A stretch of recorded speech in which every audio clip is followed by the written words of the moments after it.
السلام عليكم. اليوم جبت لكم عصير صيفي واعر 5 لترات ديال العصير، منعش لذيذ وسهل.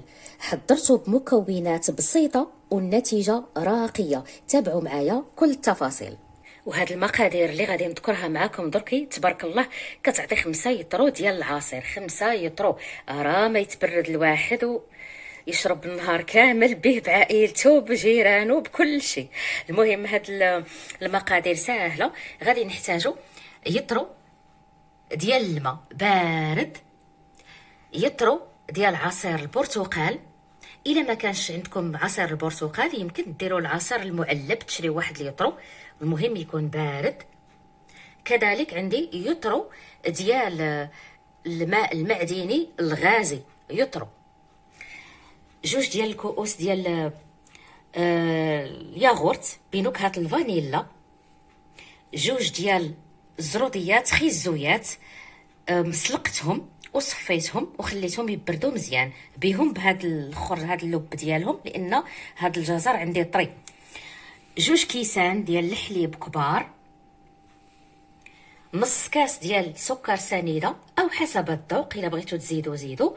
واحد شويه ديال العصير ديال الليمون الحامض كيعطي التوازن في المذاق. ساشيه او كيس سكر بنكهه الفانيلا او لا قطرات ديال الفانيلا السائله، و2 ديال البنانات. هادو هما العناصر ساهله. باش غادي نبديو دركي غادي نديرو 2 كيسان ديال الحليب، غادي نزيدو الجزر اللي سلقناه، ونزيدو البنان 2 بنانات غير بيدينا نقطعوهم. هاد البنان راه طري ماشي قاصح.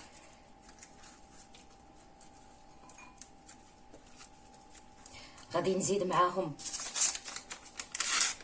كيس سكر بنكهة الفانيلا او لا الفانيلا السائله كما قلت. غادي نزيدو نص كاس ديال السكر سنيده، وغادي نزيد ياغورت بنكهة الفانيلا، نزيد شويه ديال العصير،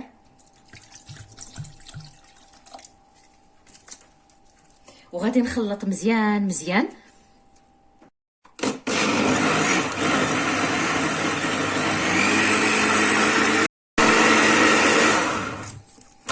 صافي. غادي نبقى نجيب واحد القدره وغادي نخوي فيها العصير. راكو عارفين بما ان الكميه كبيره بزاف ما غاديش يقدني هاد الكاس نعصر فيه كلش. غادي ندير واحد الكميه ديال العصير نخليها في هاد القدره، ونولي نزيد عاوتاني العصير والماء على هاد الشويه اللي بقى، شويه عصير شويه ماء، وانا كنخلط كل مره شويه شويه، ونوضع كل شيء في ديك القدره. نولي نخلط هذا الشيء، وما ننساش نزيد هذاك الشويه نتاع عصير الليمون الحامض كما قلت لكم كيوازن النكهات. غادي نخوي هذا العصير كامل،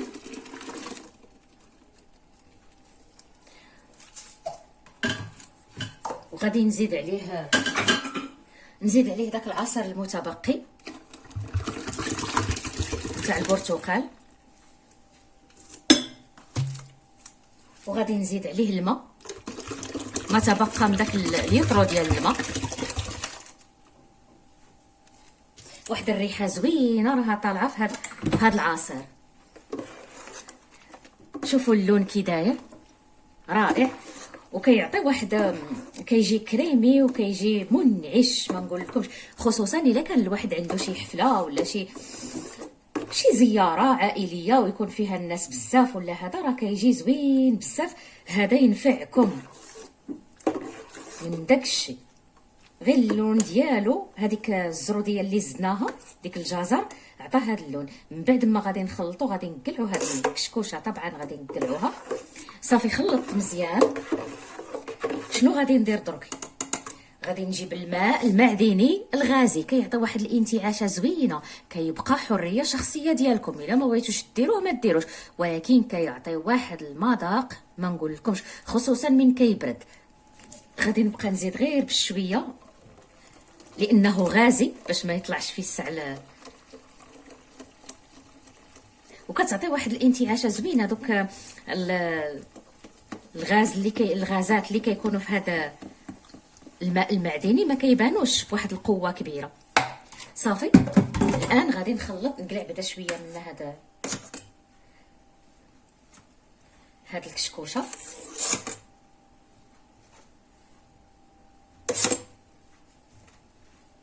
غادي نخلط مزيان مزيان. نتوما من تحضروا هذا العصير خليوه في الثلاجه يبرد مزيان مزيان، حتى من تبغيو تقدموه عاد زيدوا فيه الماء المعدني الغازي باش ما يفقدش دوك الغازات ديالو.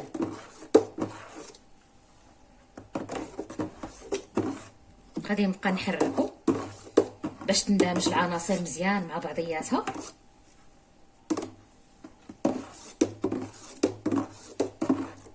صافي زولت هذيك الكشكوشه اللي كانت من الفوق، وهاد النقاط الكحل اللي كتشوفوهم هادو راهم غير ديال البنان ديال الموز. غادي ندير واحد شويه في الكاس وندوق. الا جاتني الحلاوه هي هذيك مزيان، شفت انني خصني نزيد السكر غادي نزيد. واو رائع جدا رائع. انا بالنسبه لي داك نص ديال السكر، نص كاس ديال السكر كافيني، ومع زدت له هذاك الماء المعدني الغازي عطى واحد الانتعاشه زوينه زوينه. الا بغيتو ديروا نتوما كاس، اللي كيبغي السكر الحلاوه ديروا كاس كبير نتاع عفوا كاس ديال العنبه. مهم هاد الحلاوه واعره منعش، خصوصا مع انه بردتو، هذا الماء بارد وكل شيء بارد، جا روعه. وشوفوا اللون، شوفوا ما شاء الله. جبت واحد القرعه كبيره، قاروره نتاع 5 يطرو، وغادي نبدي نعمر فيها هاد العصير. غادي ندير هاد القمع هذا وغادي نعمرها.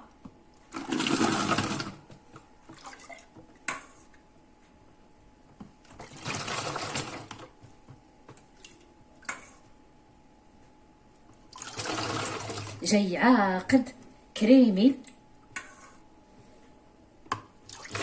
من داكشي.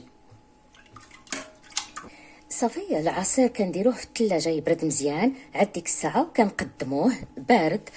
بالنسبه الا كتسولوا على المده ديالو ديال الاستهلاك 24 ساعه. علاش؟ لان فيه مواد طازجه بحال البنان بحال الجزر، وعاوتاني هذيك الماء المعدني الغازي باش ما يفقدش الغازات ديالو. حيت الا بغيتو تقدموه للضيوف كما قلت لكم مسبقا، حتى تخلطوه توجدوه ديروه يبرد مزيان، وعاد ديك الساعه كتزيدوا له الماء المعدني الغازي وكيتستهلك خلال 24 ساعه. وها هو العصير واجد، منظر يفتح النفس ومذاق يبرد على القلب. جربوه وردوا عليا الخبر في التعليقات. الى اللقاء، فيديو جديد ان شاء الله.